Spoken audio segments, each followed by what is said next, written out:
बड़ा बडेरा वो जी, सब लोग लगाया वो जी, ठाकरिया ने सदिया वो जी।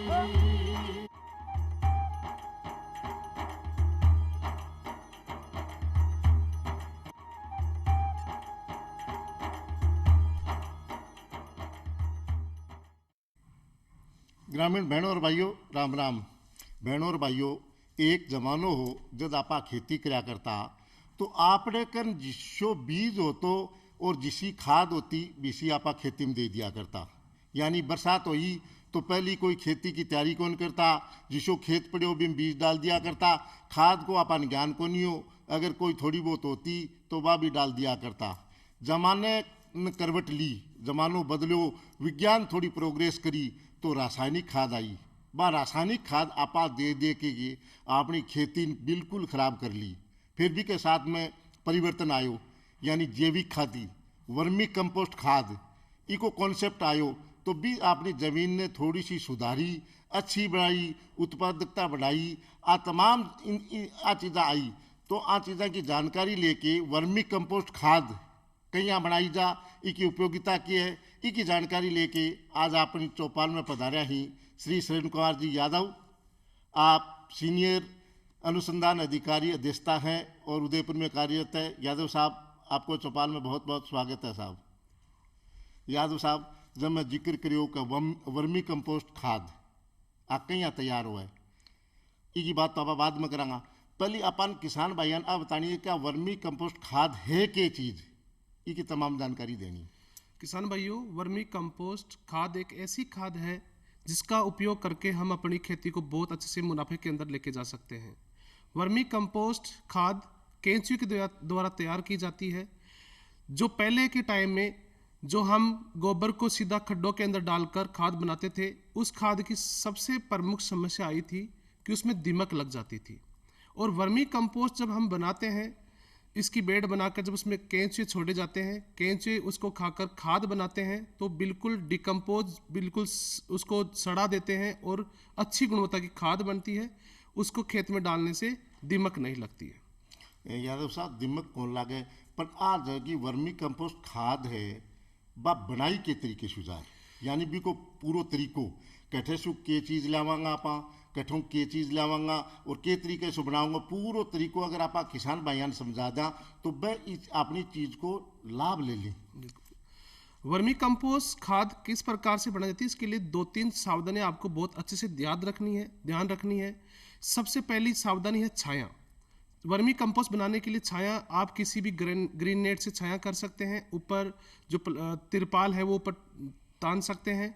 और दूसरी जो इम्पोर्टेंट जो मुख्य सावधानी है वो है कि नीचे पक्का फर्श। तो पक्का फर्श बनाने में ज़्यादा खर्चा आता है तो किसान भाई नीचे प्लास्टिक का तिरपाल बिछा सकते हैं।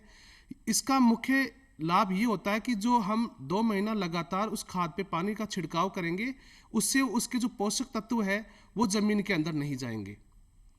और इसके बाद में 4 फीट चौड़ी, 1.5 फीट ऊंची और 20 फीट लंबी खाद की ढेरियां बनाई जाती है और उसके ऊपर केंचुए छोड़कर उसको बोरी से ढक दिया जाता है और 60 दिन तक पानी का छिड़काव किया जाता है। 60 दिन बाद में आपकी बिल्कुल चाय की पत्ती की तरह खाद तैयार हो जाती है। यादव साहब, खाद तैयार हो जा पर किसान भाई आ चीज़ खाद बनावे बीके वास्ते वो मटेरियल कटे से लावे, केचुआ कटे से लावे, के तरीके से की सावधानियां रखे बनाते वक्त ताकि भी चीज़ को सारी सदुपयोग हो जा, कोई भी चीज़ को दुरुपयोग नहीं हुए, लागत भी ज़्यादा नहीं है। अब बात भी बतानी आप आ रहे। किसान भाई सबसे प्रमुख ये ध्यान रखे कि गोबर जहां तक हो सके अपने पशुओं का गोबर अच्छे से उसको छाया में रखे, उसको धूप में नहीं रखे। छाया में गोबर को रखकर उसको अच्छे से पानी डालकर ठंडा कर ले, क्योंकि उसमें गर्मी होती है और मेथेन गैस होती है। तो किसान भाई 5 से 7 दिन तक जो गोबर आप इकट्ठा करेंगे उसके ऊपर पानी डालकर उसको ठंडा कर लेंगे और फिर जो मैंने आपको बताई 4 फीट चौड़ी, 1.5 फीट ऊंची और 20 फीट लंबी बेड बना लेंगे। केंचुए जो इसके लिए सबसे इंपॉर्टेंट चीज़, मुख्य चीज़ होती है, इसके लिए आप क्या करें, केंचुए आसपास जो कृषि विज्ञान केंद्र है, जो कृषि विश्वविद्यालय है, वहाँ से आप केंचुए ले सकते हैं और केंचुए डाल सकते हैं। जो 20 फीट लंबी बेड है उसमें आपको 15 किलो केंचुए डालने हैं और केंचुए डालकर आपको बोरी से ढक देना है और फिर उस पर पानी का 60 दिन तक छिड़काव करना है। यानी कि भी को 60 दिन तक छिड़काव करना है। पर भी के बाद में मैं यह पूछा हो यादव साहब के कई बार क्यों है कि नई चीज़ आप कोई भी शुरू करा तो उसके कि भी के अपन ट्रेनिंग अच्छी को नहीं हुई तो वो भी की पूरी सावधानी रखे किसान भाई कि ए सावधानी रखांगा तो अपनी बढ़िया से बढ़िया खाद भी बनेगी, कोई भी को भाग नष्ट नहीं होगा, भी को अनुपयोगी चीज़ न जागी। तो इन मोटी मोटी की सावधानी किसान भाई या जो आपनो खाद बनानी हुई है वो बंदूक के तरीके की ध्यान रखे ताकि वो इकमा पहली पोती सफल हो जाए, भी की नकारात्मक अवधारणा भी के प्रति नहीं बने। ये जानकारी देनी है। पूरन जी, इसमें होता क्या है कि किसान भाई सबसे जो इसमें हार जाते हैं उसका कारण है कि एक तो गोबर का चुनाव। किसान भाई क्या करते हैं, वर्मी कंपोस्ट बनाना स्टार्ट करते हैं, गोबर वो पुराना गोबर ले लेते हैं जो बिल्कुल सड़ा हुआ गोबर होता है। वो सड़ा हुआ गोबर लेते हैं तो केंचुए उसको खाते नहीं है। एक तो ये कारण है उसका, किसान जो उसको नहीं अपना रहे। दूसरा कारण है कि ताजा बिल्कुल फ्रेश गोबर ले लेते हैं कि गोबर जैसे आज गाय भैंस ने दिया सीधा बेड में डाल देते हैं। बेड का मतलब होता है कि जो आपको मैंने ढेरी बताई उसको बेड बोलते हैं। तो सीधा गाय ने गोबर दिया उसको डाल देते हैं, उसमें गर्मी होती है, उसमें हीट होती है। तो हीट होने के कारण क्या होता है कि वो केंचुए उसको खा नहीं पाते हैं और उसमें मेथेन गैस भी होती है। तो मेथेन गैस से क्या होता है, केंचुए मर जाते हैं। तो किसान भाई सबसे प्रमुख जो सावधानी है वो ये रखे कि आप गोबर का चुनाव करके, गोबर बिल्कुल ब्राउन होना चाहिए, जैसा गाय भैंस देती है उसी प्रकार से भूरा होना चाहिए।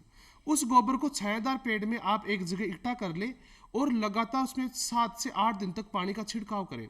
उससे क्या होगा, गोबर ठंडा हो जाएगा और उसमें जो मेथेन गैस है वो पूरी निकल जाएगी। फिर उस गोबर की आप ढेरियां बना ले। अब दूसरा जो सबसे मुख्य बात है वो है केंचुए का चयन। तो किसान भाई केंचुए की कई सारी प्रकार की प्रजातियां होती है। जो आइसिनिया फोएटिडा प्रजाति है वही केंचुए की प्रजाति वर्मी कंपोस्ट बनाने में मुख्य यूज में ली जाती है। एक बार प्रजाति को नाम फेर ले दो ताकि अपना किसान भाई भी रट ली, ताकि भाई केंचुआ लावे ताकि नुकसान न हो। किसान भाइयों, जो उस प्रजाति का नाम है केंचुए की क्या, आइसिनिया फोएटिडा। ये प्रजाति क्या करती है, 90% कार्बनिक पदार्थ खाती है और 10% मिट्टी खाती है। तो इस केंचुए को हम उपयोग में ले सकते हैं। जो दूसरे केंचुए होते हैं वो आपकी 90% मिट्टी खाती है। यदि उन केंचुए को हम गोबर में डालेंगे तो मर जाएंगे और इन केंचुओं को यदि मिट्टी में डालेंगे तो वो मर जाएंगे। इसलिए मिट्टी वाले केंचुए मिट्टी में सही काम करते हैं और गोबर वाले केंचुए गोबर में सही काम करते हैं। इसलिए हमें आइसिनिया फोएटिडा प्रजाति के केंचुए काम लेने चाहिए। अच्छा, एक वर्मी कंपोस्ट खाद या केंचुए की खाद में कोई फर्क हुआ है कि नहीं हुआ तो बस सम्मान हुए? तो अभी आप अपना बता दें। कई बार लोग वर्मी कंपोस्ट खाद किए हुए, केंचुए की खाद किए हुए, जैविक खाद किए हुए, अब अगर कोई फर्क हुआ है डॉक्टर साहब तो वो भी बता दो। पूरन जी, देखो होता क्या है कि वर्मी कंपोस्ट केंचुए की खाद दोनों सेम है। दूसरी होती है कंपोस्ट। तो कंपोस्ट में क्या होता है कि हम कोई भी जो वनस्पति है, गोबर है, उसको हम खड्डे में डाल देते हैं और उसमें पानी डालकर उसको सड़ाते हैं, तो वो भी खाद बनती है और वो कंपोस्ट कहलाती है। लेकिन दोनों में फर्क ये है कि जो कंपोस्ट है उसमें पोषक तत्वों की मात्रा कम होती है और जो वर्मी कंपोस्ट होती है उसमें पोषक तत्वों की मात्रा अधिक होती है। उसका कारण है कि केंचुआ उसको अपने शरीर से खाकर निकालता है। तो और केंचुआ अपने शरीर से लगातार कुछ हार्मोन्स भी छोड़ता है जिसे हम वर्मी वास कहते हैं। तो वो भी उस गोबर की जो खाद होती है उसके अंदर मिलता रहता है। तो उस वर्मी कंपोस्ट की खाद की गुणवत्ता अधिक होती है और उसमें पोषक तत्वों की संख्या अधिक होती है। एक डॉक्टर साहब और बता दो, मेरे दिमाग में आ गई। कई बार किसान भाई अज्ञानता जो शुरुआत में काम करे तो भी की वजह अगर केंचुआ कोई गलत काम हो जाए तो केंचुआ मर भी सके कि असावधानी बहुत तरीके से रखनी, एक बात बहुत पूरन जी, जरूरी है। ये समस्या बहुत किसानों की आती है और उससे किसान हताश भी हो जाते हैं। तो किसान भाई, इसमें आपको हताश होने की जरूरत नहीं है। इसमें देखो, ये इन पूरन जी ने जो बात कही केंचुए मर जाते हैं, उसके कारण यही है कि एक तो छाया किसान भाई नहीं करते हैं, सीधा बेड बना देते हैं, उस पर छाया नहीं करते हैं। तो छाया करनी सबसे इंपॉर्टेंट है। दूसरा जो मैंने आपको बताया कि गोबर का चुनाव, गोबर गर्म नहीं होना चाहिए। गर्म होने के कारण क्या होता है, केंचुआ अंदर नहीं जाता है, पूरे के पूरे केंचुए ऊपर आ जाते हैं। और तीसरा जो मेन नुकसान का कारण है केंचुए का, वो है चिड़िया, पक्षी। पक्षी क्या करते हैं, जैसे मान लो ऊपर केंचुए आएंगे तो उसको खा जाएंगे। तो उसके लिए क्या करो, जो अपनी बोरी होती है तो बोरी से हमेशा ढककर रखें। केंचुए को जितना अंधेरा होगा उतना ही केंचुआ सबसे ज्यादा सक्रिय होगा, एक्टिव होगा। उससे क्या होगा कि बोरी से आप ढकेंगे तो उसमें अंदर बिल्कुल छाया होगी और अंधेरे में बिल्कुल एक्टिव होगा। चलो ए सारी तमाम बातों की जानकारी आप दे दी और किसान भाई बान बातें सुन जाओ। लेकिन एक बात और है डॉक्टर साहब के खाद अपनी वर्मी कंपोस्ट तैयार हुई कि नहीं हुई भी को पतो क्या चाल है भाई। मैं तो मालूम बिल्कुल अनजान आदमी हूँ, मैं बिन क्या पहचानूँ कि अपनी खाद तैयार होगी और फिर बिन के तरीके से भी मैं निकाला, के तरीके से बिन पैकिंग करा या भी वो भंडारण करा या बिन खेत में दिया, तो तमाम प्रकार को तरीका भी आपने बताना है। बिल्कुल सर, इसके लिए देखो किसान भाई, आप सब लोगों को एक बिल्कुल सावधानी रखनी चाहिए कि 60 दिन में वर्मी कंपोस्ट तैयार होता है। तो 60 दिन तक आपको पानी का छिड़काव करना है। पानी का छिड़काव आपको ना तो ज्यादा करना है ना कम करना है, उसमें नमी बनी रहे। अब आपको 60 दिन तक आपको पानी का छिड़काव करना है। 60 दिन बाद में आप अपनी बेड में बिल्कुल हाथ डालकर देखें कि ऊपर से लेकर नीचे तक चाय की पत्ती की तरह वो भुरभुरा हो जाएगा, बिल्कुल काला। वर्मी कंपोस्ट को काला सोना भी कहते हैं, क्योंकि किसान के लिए एक सोने की तरह है, एक वरदान है। और इसको केंचुए को किसान का मित्र भी कहा जाता है। तो किसान भाई उसमें हाथ डाल के जब देखेगा तो ऊपर से लेकर नीचे तक बिल्कुल चाय की पत्ती की तरह वो काला होगा, इसलिए हम समझ जाएंगे कि खाद बन गया।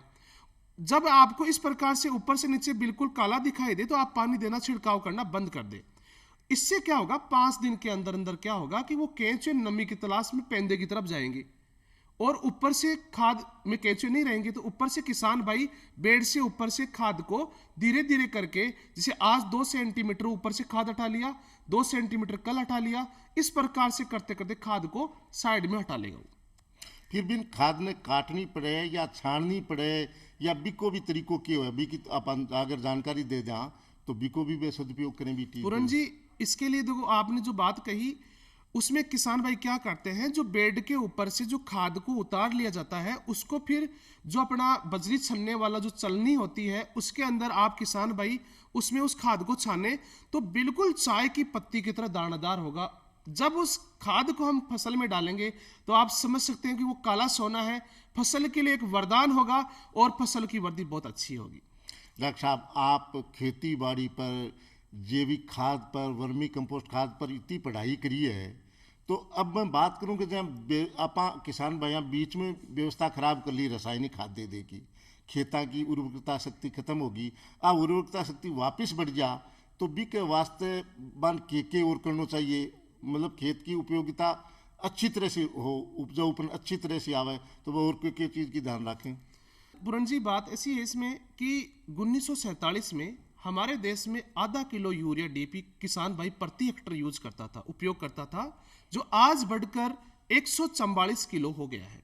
तो इस प्रकार से 144 किलो हमने जहर हमारी जमीन, हमारी मातृशक्ति में, मातृभूमि में डाला है, जिससे हमारी मातृभूमि का पूरा स्वास्थ्य खराब हो चुका है। और उसी केमिकल को हम खा रहे हैं, हमारे पौधे उसको ले रहे हैं, उस अनाज को हम खा रहे हैं, तो हमारे स्वास्थ्य आज बिल्कुल बिगड़ चुका है। जहाँ पुराने समय में इंसान की उम्र 100 साल होती थी, हमारे दादाजी पिताजी की, आज वो 62 साल के ऊपर आ चुकी है। तो इस प्रकार 50 साल हमें केमिकल का उपयोग करते हुए हो गए, उसमें हमने 40 साल उम्र कम कर ली है। तो किसान भाई जैविक खेती करेगा तो अपने जो आने वाली पीढ़ी है उसको बचाएगा और वो स्वस्थ हो पाएगी। इसके लिए आप वर्मी कंपोस्ट है और कंपोस्ट है, इस प्रकार की खादें आप बनाएं। हरी खाद है उसका आप उपयोग करें। आजकल जो जिस चीज़ पे जोर दिया जा रहा है, जीवामृत, आप उसका उपयोग करें, वर्मीवास उपयोग करें। तो किसान भाइयों, यादव साहब आज बात बताइए कि आपा रासायनिक खाद दे दे के बहुत बड़ो नुकसान पा लियो है। अब आपन वो नुकसान नहीं करनो है, आपनो अपने खेत को, अपनी जनसंख्या को, अपने परिवार को, अपने गांव को, अपने देश को आपन अब वर्मी कंपोस्ट खाद तैयार करनी है और भी में अपनी फसलें उगानी ही और भी में अपन अपनी पैदावार बढ़ानी है। मैं और भी आपके वास्ते पूछूंगा यादव साहब। यादव साहब, बात आवा रासायनिक खाद तो बहुत महंगी आवे साहब, अब बात वर्मी कंपोस्ट की है तो इसकी लागत के बारे में भी थोड़ा अगर आप जिक्र कर लें, क्या के प्रकार से सस्ती पड़े, इसकी उपजाऊपन के तरीके से ज़्यादा हुए, तो अभी आपने किसान भाई अगर आप बता दें तो वह बहुत चाव से काम करें। बिल्कुल सही है पूरन जी। केंचुए एक बार लाना पड़ेगा किसान को, ओनली एक बार केंचुए लाना पड़ेगा। गोबर किसान भाई के पास, खुद के पास है। किसान भाई क्या करता है, गोबर को रूढ़ी में डालता है, जिसे हम रूढ़ी कहते हैं, सीधा रूढ़ी में डालता है। उसके ऊपर ना छाया करता है ना नीचे पक्का फर्श करता है, ऐसी जमीन के ऊपर डाल देता है गोबर को। अब उस गोबर का जितना रस होता है वो पूरा जमीन में चला जाता है, तो आधे से ज्यादा रस तो जमीन में चला गया और आधा रस जो धूप होती है उसके कारण ऊपर उठ गया। तो किसान के पास जो गोबर डाला वो सीधा गोबर बचा। अब 2 महीने बाद में, 4 महीने बाद में जब किसान भाई उस गोबर को खेत में डालता है तो हम सब जानते हैं उसमें बास आती है, और जिस चीज में बास आती है इसका मतलब वो अभी सड़ रहा है, जिस चीज में बास खत्म होगी इसका मतलब वो सड़ गया है। तो किसान भाई अभी उसमें बास आ रही, वो खेत में डालता, वो कच्चा गोबर है। अब उस कच्चे गोबर को किसान डालेगा तो उसमें उदय, जो अपन दीमक बोलते हैं, वो आएगी। तो किसान को दादा जीरो हुआ, उसमें कुछ पोषक तत्व तो बचे नहीं थे, आधे नीचे चले गए, आधे ऊपर उड़ गए, और जो बचा वो कच्चा बचा, और जैसे उसने खेत में डाला तो उसमें दीमक आई और फसल को चट कर गई। तो फायदा जीरो हुआ और बदले में नुकसान हो गया। तो इसलिए वर्मी कंपोस्ट बनाएगा तो उसमें शानदार क्वालिटी का वर्मी कंपोस्ट बनेगा, जिससे किसान को कोई नुकसान नहीं होगा, और पौधे को 17 पोषक तत्व जो वर्मी कंपोस्ट में होते हैं वो सब के सब मिलेंगे। अच्छा, वर्मी कंपोस्ट खाद आपा खेत में द्या, बीस पहले खेत ने के तरीके से तैयार करा भाई, एक तो सीधो दे या बी के फाड़ लगावे या के तरीके से बी को उपयोग करा, ताकि बी की उपजाऊपन ज़्यादा से ज़्यादा आपने कन आवे, लागत कम से कम, उपजाऊपन ज़्यादा, आमदनी ज़्यादा आवे। ये वास्ते खेत ने तरीकों के तरीके से तैयार करा। खेत को पहले आप उसको आराम से, जैसे आज फसल की बुआई करनी है तो किसान भाई 15 दिन पहले वर्मी कंपोस्ट का भुरकाव कर दे जमीन पे, और फिर उसको हल चलाकर, प्लाऊ चलाकर उसको आराम से जमीन में मिला दे, तो उससे वो वर्मी कंपोस्ट पूरा जमीन में चला जाएगा और बहुत अच्छे से कार्य करेगा। अब किसान भाई की लागत कम कैसे हो? केंचुए किसान भाई एक बार लाएगा, और सर केंचुए इतने फास्ट बढ़ते हैं, इतनी तेजी से बढ़ते हैं कि एक बार केंचुए लाने के बाद में, जैसे किसान भाई ने एक बेड में 15 किलो केंचुए डाले, 2 महीने में वो 45 किलो हो जाते हैं। तो किसान भाई एक बेड से 2 महीने बाद में 3 बेड लगा लेता है, और वो गोबर, जो गोबर था उसको हम सोना बना लेंगे, और सोना बनाने के बाद में जैसे हम खेती में डालेंगे तो हमारी खेती रेत नहीं सोना बन जाएगी। सर तो किसान भाइयों, आपन अपनी खेती सोनो उगानो है, यानी सोनो जब उगाओगा कि अपनी लागत कम आवेगी, पैदावार ज़्यादा होगी, अपनी खेती को नुकसान नहीं होगी, तो आप सोनो ही सोनो पैदा करांगा। माटी से सोनो पैदा करने को वही तरीको है, और इस तरीके ने आप धान से सुनता रहो तो आपने बहुत बड़ो फायदो होने वालो है। डॉक्टर साहब, एक बात और मेरे दिमाग में आवे कई बार, कंपोस्ट और वर्मी कंपोस्ट इन फर्क है कि है तो किस तरीके को है, आप भी बता दो। इसमें फर्क इतना सा है कि कंपोस्ट को हम खड्डे में डालकर, पत्ते डालकर, उसमें गोबर डालकर, उसमें पानी डालकर उसको सड़ाते हैं, वो कंपोस्ट बनता है, और उसको तैयार होने में लगभग 4 से 5 महीने का समय लगता है। 4 से 5 महीने का समय लगता है, मतलब 150 से 180 दिन। Yes sir. अब वर्मी कंपोस्ट को हम बनाएंगे तो वर्मी कंपोस्ट की, जैसे मैंने आपको बेड बताई, किसान भाई जैसे बेड बताई कि 4 फीट चौड़ी, 1.5 फीट ऊंची, ये इसलिए बहुत बिल्कुल फिक्स है कि 1.5 फीट से ऊपर यदि अपन हाइट गोबर की ढेरी रखेंगे। बेड आपा की बनावा गहरी बनानी है, ऊपर बनानी है, वो भी बता दो। हाँ बिल्कुल सही है। जमीन के ऊपर आपको प्लास्टिक का तिरपाल है, सीमेंटेड फर्श तो किसान भाई का महंगा पड़ जाएगा, प्लास्टिक का तिरपाल बिछा सकते हैं। उसके ऊपर आपको 4 फीट चौड़ी और 1.5 फीट ऊंची ढेरी बनानी है। लंबाई आप अपनी सुविधा अनुसार, जितनी आपके पास ऊपर छाया है उस हिसाब से किसान भाई उसकी लंबाई रख सकता है। अब बात क्या होती है कि इसकी ऊंचाई 1.5 फीट ही क्यों? ये जो केंचुआ है, आइसिनिया फोइटिडा प्रजाति का जो केंचुआ है, ये 1.5 फीट से नीचे नहीं जाता है। किसान भाई क्या करते हैं, 4-4 फीट की ढेरी बना देते हैं, उस पर केंचुए डाल देते हैं, तो केंचुए 1.5 फीट से नीचे नहीं जाएंगे और उसका गोबर वैसे के वैसे बचा रहेगा। 4 फीट चौड़ाई का कारण यह है कि कोई किसान भाई इस साइड से यदि काम करे, 2 फीट इधर से काम कर लेगा, 2 फीट इधर से काम कर लेगा, तो आराम से अपने उस बेड के ऊपर जो खुरपी चलानी है, उसमें खाद को उतारना, तो आराम से उसको सुविधाजनक कार्य कर सकता है वो।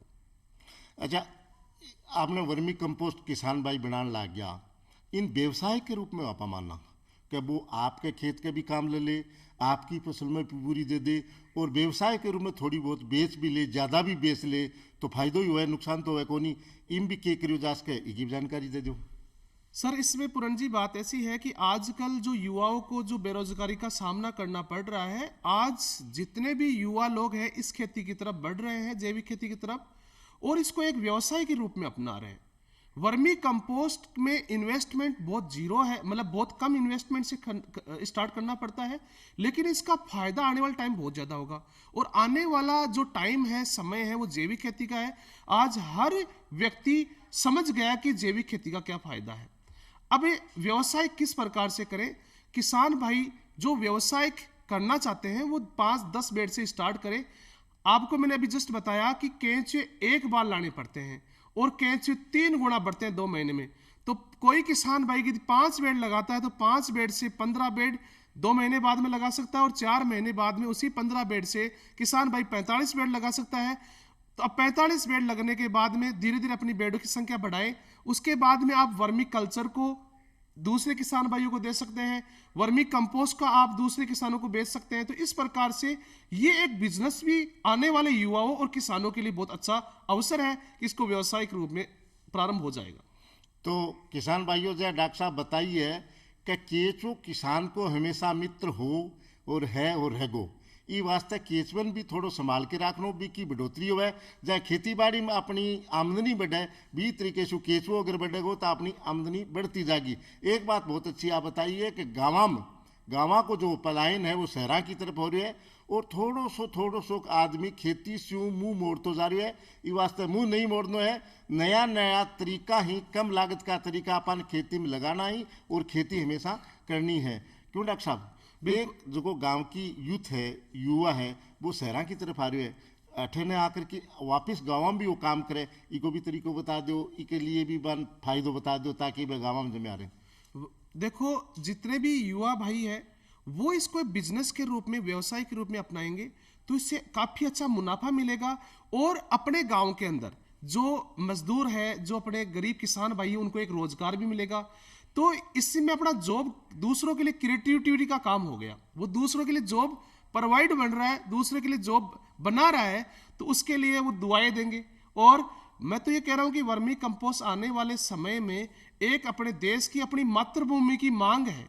जो एक कहावत है कि खाद पड़े तो खेत वरना मिट्टी रेत, इसलिए हमें खाद जब तक हम जमीन में नहीं डालेंगे तब तक वो खेत नहीं होगा, वो बालू रेत है। और जैसे जैसे हम खाद डालते जाएंगे हमारी जमीन वापस जिंदी होगी और किसान को उसी प्रकार से अनाज के भंडार देगी और हमारा देश वापस सोने की चिड़िया बनेगा।